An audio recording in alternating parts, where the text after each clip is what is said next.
Jadi kalau boleh saya sedikit singgung, berarti ini merupakan pelanggaran yang dilakukan oleh pihak Kejaksaan Agung, begitu ya Pak ya? Bagi kami memang iya. Artinya apa? Ada beberapa, tadi istilah kita itu ada beberapa aturan yang dia tabrak.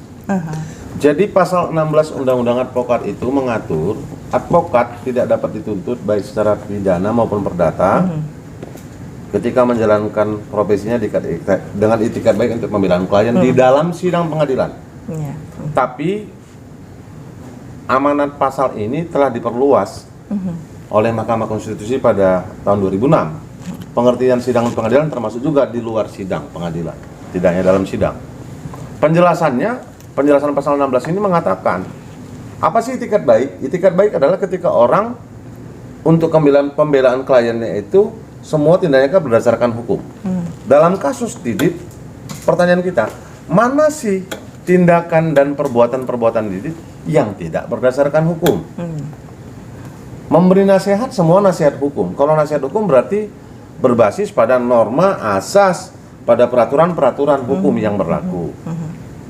Jadi kalau itu dianggap jahat, kalau saya pakai istilah ketum, kalau memberi nasihat dianggap jahat, semua undang-undang ini nanti lama-lama penjahat. Semua dosen yang membuat advokat menjadi beraya itu penjahat itu. Betul, karena ngajarkan ya. Begitu dong jadinya. Iya, betul. Semua kampus itu akan jadi tersangka. Betul. Kampus hukum ya. Kampus. Ya karena kami tahu itu sebelum jadi advokat loh, sudah belajar teori hukum, belajar ilmu hukum gitu-gitu kan. Kan menyatu sekarang di diri si advokat itu. Nah, itu yang kemudian diberi nasihat. Itu pertanyaan pertama ya. Yang kedua, tunjukkan ke kami peristiwa apa sebenarnya perbuatan yang nyata dari Didit sebagai sebuah kejahatan, itu pertanyaan. Sampai sejauh ini udah persidangan ke-7, saksi yang udah diperiksa udah dari LPEI. Kemarin ada 5 penyidik yang dihadirkan.